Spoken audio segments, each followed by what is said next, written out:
Hey guys, my name is Carmel Brown, licensed clinical professional counselor, and today I'm going to talk to you about a mineral that's really great for depression and anxiety. I will be talking a lot about micronutrients and minerals that you can take that are good for overall wellness and mood and well-being. Very often I work with individuals in counseling that are not interested in being prescribed psychotropic medication, and they do everything under the sun to avoid being prescribed, or once they are prescribed, sometimes they don't take them appropriately, and they're just altogether medication non-compliant. So I want you guys to understand that there are some other options, more natural options that you can try. Now, before I start this presentation, and I promise to try to make it quick, I want you to understand that this is not supposed to supplement or replace any recommendations by your prescriber. So if you're going to try any supplements that I discuss, I want you to talk to your doctor first. Talk to your primary care physician or your psychiatrist before you start anything new, especially if you're on medication, because it may have some type of contraindication or some kind of interaction that's undesirable, and it could do more harm than good. So please talk to your doctor before taking anything. So some of the minerals and vitamins that I will be talking about over the next few weeks are, we're going to talk about magnesium today, but we'll also be talking about omega fatty acids, mainly omega-3s. We will be talking about vitamin D. We will be talking about the B vitamins and so many others. But those are the main ones that we will be talking about because there's research and they've been proven to be very effective in helping to manage mood and symptoms of anxiety disorders characterized by brain fog and inability to function cognitively, disorders that result in low mood, and so many others. So the objectives today are going to be, number one, to learn how magnesium impacts mental health. Number two, to be able to identify mental and physical symptoms of a magnesium deficiency. And the third objective is to learn how to correct a magnesium deficiency. So one of the things I want to say is that up to 75% of us are deficient in magnesium. And that is an alarming number considering most people are not aware that they have this deficiency. It's difficult to detect it through blood work. Magnesium is an essential dietary mineral, and it's so effective that it's often referred to as nature's Valium. Also referred to as the original chill pill. Now, something else I want to mention is that magnesium is used for over 600 metabolic functions in the body. But it's also the second most common nutritional deficiency in developed countries. I did not say underdeveloped countries. I said in developed countries. So that would be us. So over the past several decades, the use of magnesium has decreased significantly. But guess what? The diagnoses and incidence and occurrence of anxiety has skyrocketed over the past several decades. I wonder if there's any connection there. Magnesium deficiency is very common, and it also is the cause of a lot of mental health conditions or problems. I have actually gone to trainings that were facilitated by medical professionals out of state, of course, one in Arizona, in which they have entire facilities and they treat individuals with mental health conditions, all types of mental health conditions, with vitamins and micronutrients, minerals, whatever you want to call them, and dietary changes. Very little psychotropic medication. Like I said, some psychotropic medication is necessary and For some, it's going to be a lifetime thing. But I also want to say that a lot of people report that their psychotropic medication just doesn't work. It doesn't make them feel any better. And for some people, their psychotropic medication is a wonder drug. It changed their lives. But for some individuals, they don't really experience any relief from their symptoms. And that may be because there are some other things going on. In fact, I've seen some studies that have suggested that psychotropic medication only yields a 30% improvement in symptoms. So that leaves 70% of that up to you to manage what's going on through coping skills, dietary changes, exercise, and all of that. You guys know I'm a firm believer in exercise and dietary habits for managing mental and physical health. You guys know that's something that I strongly suggest. But once again, some people's symptoms are not managed by lifestyle changes, and you have to be on medication, and that's okay. There's nothing wrong with being on psychotropic medication. It's better to be on psychotropic medication than to suffer. Okay? These are just suggestions for people to try that may not have tried psychotropic medication yet. So maybe try this first. Or maybe you tried it before and it didn't work for you, and so you stopped taking it, that type of thing. Or maybe you're taking psychotropic medication, you'd like to try it, but you gotta talk to your doctor no matter what first. So let's talk about how magnesium impacts the body, how it impacts the body. You cannot talk about how magnesium impacts the body without talking about GABA. I don't know if you can see this slide. I had to turn on the light because I didn't want to do this presentation in the dark. But GABA, it's an inhibitory neurotransmitter. And it calms down the brain, slows down the brain, and it prevents the brain from getting overly excited. All right? So when GABA is low, it's difficult to relax. When GABA is low in the brain, in the cortex, it's very difficult to relax. All right? So if you're somebody that's easily overwhelmed, if you're disorganized, if you are someone that's always finding something new to worry about, if you're laying awake at night thinking and worrying and not able to sleep, thinking and worrying about things, you probably have low levels of GABA. All right? Low GABA is associated with numerous stress-related disorders, including generalized anxiety disorder, panic attacks, irritable bowel syndrome, and involuntary movement type of disorders like Parkinson's. Those are also disorders that are associated with, or they have been found to have low levels of GABA in the brain. Also things such as tardive dyskinesia, and that's involuntary movement of the tongue typically. And a lot of people that have tardive dyskinesia are people that are on psychotropic medication. Let's talk about inflammation, stress, and hormones. Excess cortisol contributes to anxiety. It also contributes to brain fog, depression, mood swings, memory loss, dementia, and concentration problems.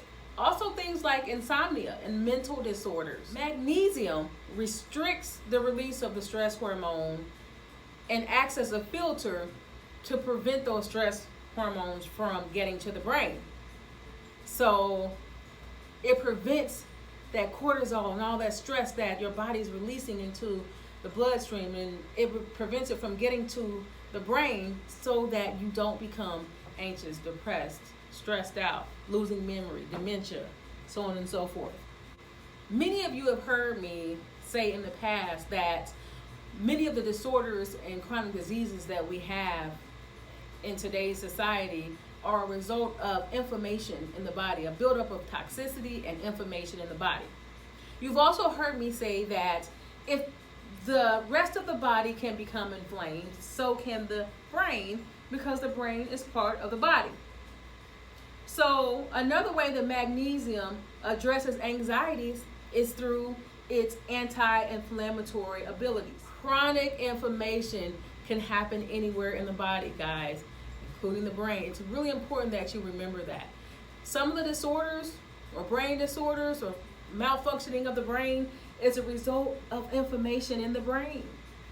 And that can be reversed through dietary changes and supplementation. All right? So magnesium is also believed to increase serotonin, which we all know is a chemical in the brain that is responsible for how we feel. And magnesium is also good for stabilizing blood sugar, which is really important. If you've ever had unstable blood sugar, you know that you feel like your brain's not functioning properly. It's really important to understand that magnesium is required and helpful for relaxation of the nerve cells. If nerve cells in your body cannot relax, it causes hypersensitivity, it causes anxiety, it causes irritability, difficulty focusing, and hyperactivity. It also causes mood instability. Now I'd like to talk about some of the emotional and physical symptoms of a magnesium deficiency. Some of the emotional symptoms of magnesium deficiency are anxiety, panic attacks, irritability, short temper, and difficulty focusing. We've already mentioned all of those. Some of the physical symptoms, we've already mentioned most of these as well. Difficulty sleeping, muscle cramps, menstrual cramps, headaches, migraines, heart palpitations, blood pressure issues, constipation, fibromyalgia. All of those things are a result of the nerve cells not being able to relax. Every disorder that I just mentioned is characterized by lack of relaxation of something in the body. Think about it. Anxiety, tension, not relaxed. Panic attacks, tension, not relaxed. Irritability, tension, not relaxed. Short temper, not relaxed. Difficulty functioning or focusing, that's tension as well. Trouble sleeping, you just can't relax. Restless leg syndrome is another one that tends to be associated with this. Muscle cramps, menstrual cramps, there's some tension and tightness. Constipation, same thing. So this is all, it all makes sense. So some of the causes of these magnesium deficiencies, I'm not going to go through all of them. There's so much that I can tell you guys on magnesium, but I'm not going to go over everything because this would be an hour-long presentation. So the standard American diet has a lot less magnesium in it today than it did in the past. So that's important to remember. And people aren't eating enough beans, legumes, and vegetables and things like that. The farming methods have changed. There's a lot of fertilizer being used. So it has caused a deficiency or a lack of availability of magnesium in our food sources. So modern farming is a big cause or contributing factor. I won't say modern farming is the cause, but it's a contributing factor. Some of the other causes or contributing factors of magnesium deficiencies are things like excessive calcium in the body. Too much of one nutrient can disrupt the balance of another. So it's really important to be careful with that. So somebody taking a whole lot of calcium without taking magnesium can become problematic. And also a person's activity level and stress level have a significant impact on whether or not this deficiency occurs. So because those things, stress level and activity level, impact a person's demand, the body's demand for the nutrient. One thing I want to say about calcium is that too much calcium in the body can be very dangerous. So you have to make sure that you are following the recommended daily amount. And if you're taking a supplement, also take into consideration how much calcium you're getting every day in your diet. So you might want to talk to your physician about that too. In fact, talk to your physician about it. So some of the food sources of magnesium. I recommend getting your magnesium from your daily diet if you can. We'll talk about supplements. So if you do, your recommended daily amount is about 300 to 400 milligrams of magnesium per day. So some of the sources are dark leafy greens. We talked about beans, legumes, nuts. Those are good sources. Mustard greens, spinach, collards, chard, Swiss chard, kale, all those are really good sources of magnesium. Don't forget about salmon and almonds. Some meal replacement shakes or protein shakes that are fortified with magnesium as well that may be helpful. So do your research. Now, you guys know how I feel about the quality of meal replacement shakes and protein shakes. If the shake is of poor quality but it has a lot of magnesium in it, don't go with that. All right? I want you to find sources where the entire thing is good for you, the entire shake, the entire food, or whatever it is. It's not worth it just because it has a high level of magnesium or a good level of magnesium in it. All right? So mineral water is something that I want to mention. A lot of people don't drink mineral water. I love it. But there are great minerals in mineral water. So I encourage you to maybe add that every now and then. So some of the best mineral waters are like Perrier, Fiji water, Pellegrino. Those are just a few suggestions. So some of the foods that I just mentioned, keep those in your daily diet. All the green leafy vegetables. I personally love kale and spinach and things like salmon and whole grains and things like that. Those are all good sources of magnesium. Now, there are so many different types of magnesium. And so I'd like to talk to you today just about some of the ones that are recommended more so than others. So, you probably can't see my slide there. Magnesium carbonate is good. Magnesium citrate. Magnesium gluconate is also a really good one. Magnesium glycinate is a great choice as well. Magnesium hydroxide is a good choice. Magnesium taurate is supposed to be really good as well. And the one that is recommended the most is magnesium L-threonate. So they say that's the best form for the brain. Now the ones that are not recommended are magnesium oxide and magnesium sulfate. Those will probably just give you diarrhea. And they're not that good as far as bioavailability goes. So you want to stick with one of the other ones. Magnesium glycinate is really good. I would recommend that. Some of these are more difficult to find than others, and also some of them are more expensive than others. If you need more information, just let me know. Just remember this: don't get magnesium oxide or magnesium sulfate. That's the most important thing to remember. Like I said earlier, you want to make sure you're taking a calcium supplement with your magnesium. And you want to talk to your doctor first before you take it.